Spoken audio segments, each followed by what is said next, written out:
این است داستان تصمیم قریش و این است داستانی که پشت سوره کافرون قرار دارد.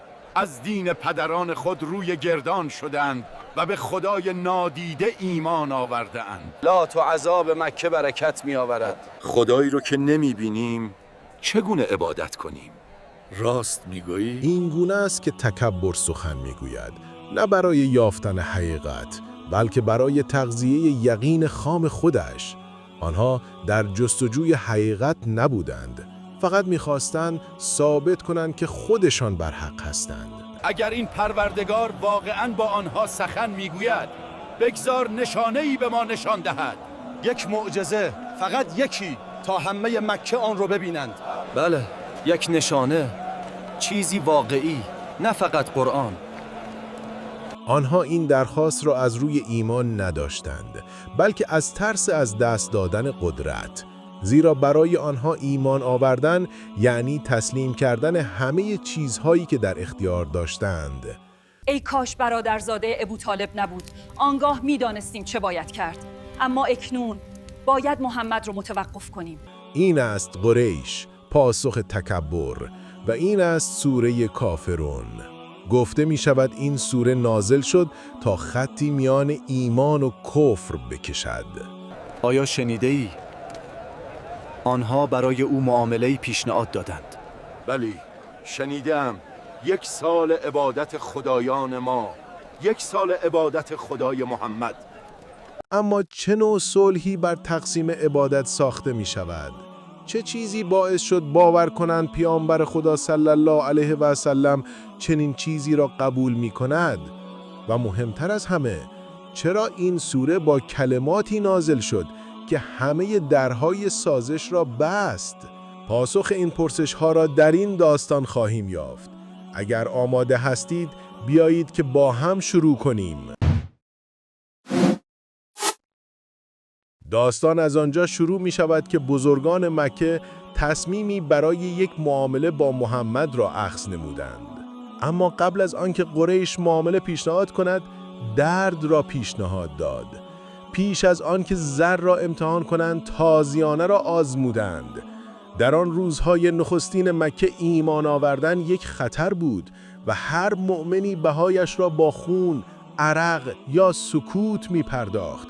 زیر آفتاب سوزان بلال احد احد را زمزمه می کرد. آنها پشت مؤمنان را با آهن داغ سوزاندند. وقتی نماز می خواندند بر آنان سنگ پرتاب می کردند.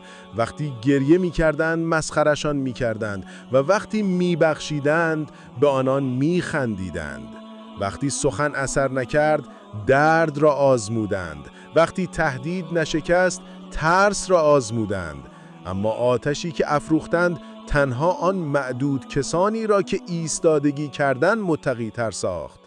حتی تازیانه هم نتوانست آنها را خاموش کند.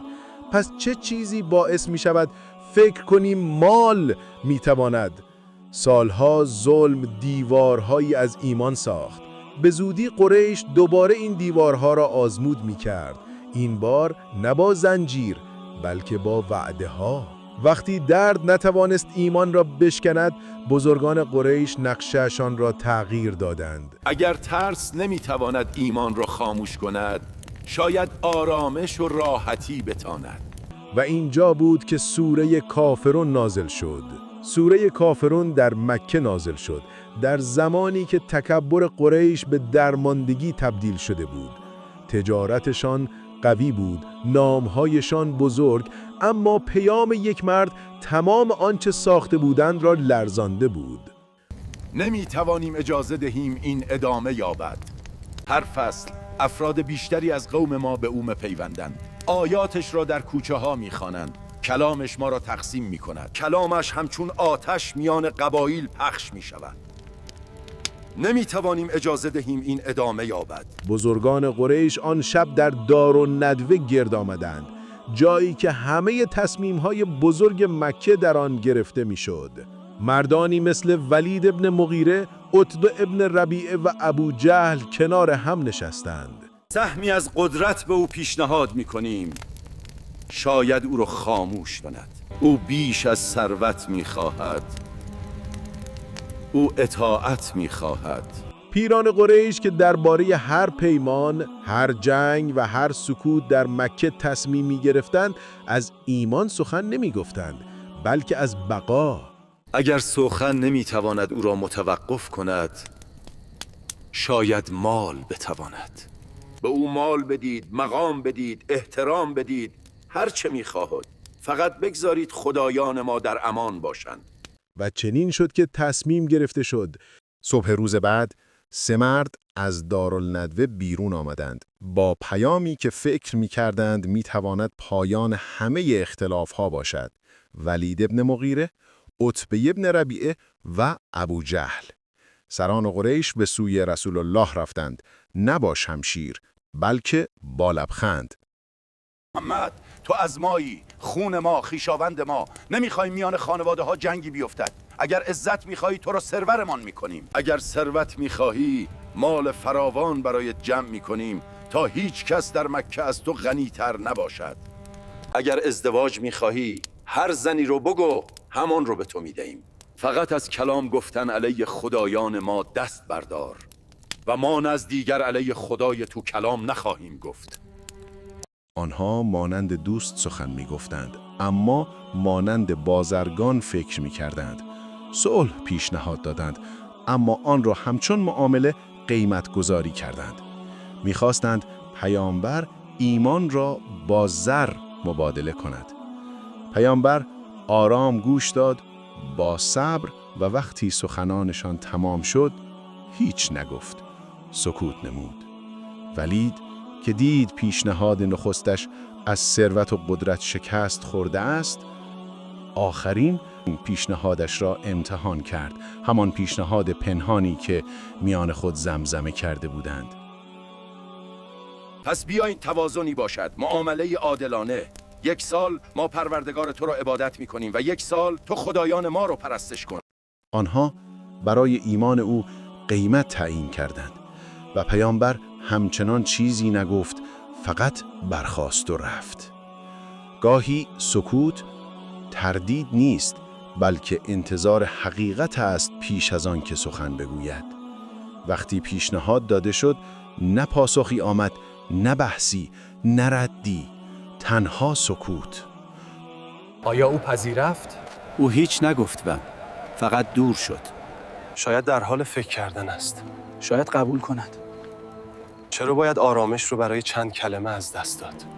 در شهری که بر شایعه و خبر زنده بود، سکوت بلندترین صدا بود. هر گوشه‌ای زمزمه می‌کرد: اگر بپذیرد نزاعها تمام می شود و اگر رد کند مکه هرگز آرام نخواهد شد. اما او منتظر بود، نه برای پاسخ آنها، بلکه برای آنچه از بالا نازل خواهد شد، فرمانی که بزرگتر از هر شورا و هر پادشاه بود.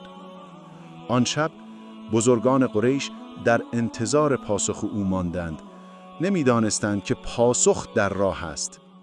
در خانه‌های قریش منتظر بازگشت پیامبر بودند، منتظر کلمه‌ای که صلح را تایید کند.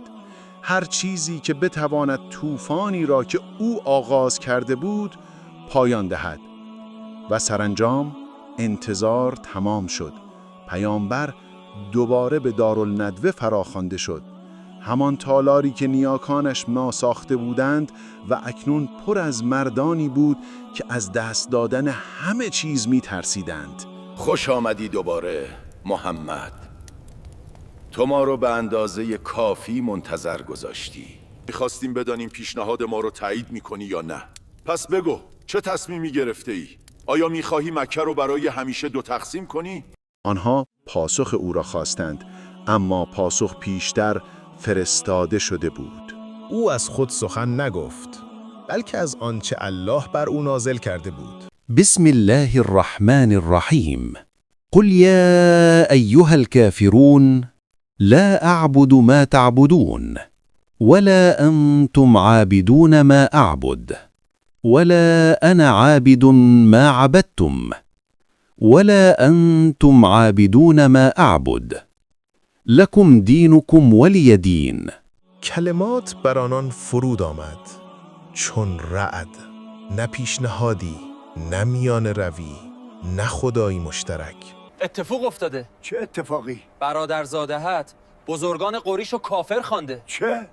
این یک پاسخ نبود، بلکه پایان هر سازش بود.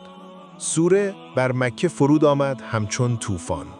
خط الهی میان ایمان و کفر، میان کسانی که تنها برای الله خم میشوند و کسانی که برای هر چیز جز او سجده می کنند. و از همان روز دره مکه هرگز مانند قبل نشد. صبح آمد، اما آرامش شب باز نگشت. آنچه از زمزمه در کوچه ها آغاز شد، به فریاد در خیابان ها تبدیل گشت. به عنوان توهین او به عزت ما ضربه زده است. او خود را برای همیشه از ما جدا کرد. او به پدران ما توهین کرده. او بزرگان و اشراف قریش را کافر نامید. کلمات الله خطی کشیده بود و برای مردانی که با نامها و بتانشان زنده بودند، هیچ چیزی عمیق‌تر از متهم شدن به باطل زخمی نمیزد. ما نمیتوانیم با هر آیه‌ای که میگوید بجنگیم، اما میتوانیم با معنایی که مردم در آن میبینند بجنگیم. پس بگذار بازار برای ما حرف بزند. به مردم بگویید که او خانواده ها رو جدا میکند، صلح رو میشکند و به خدایان تجارت توهین میکند و پچ پچ کنید که پیامش حج مکه رو نابود میکند. بی زائر، بی تجارت. و همان صداهایی که دیروز صلح پیشنهاد میدادند، امروز شک پخش کردند. حقیقت را رسوایی جلوه دادند و وحی را شایعه. آنها مناظره را باختند، اما هنوز بازار آذان آنان بود و مدتی طول کشید تا همان هیوهو حقیقت را در خود خفه کند. وقتی سخن شکست، به سکوت روی آوردند.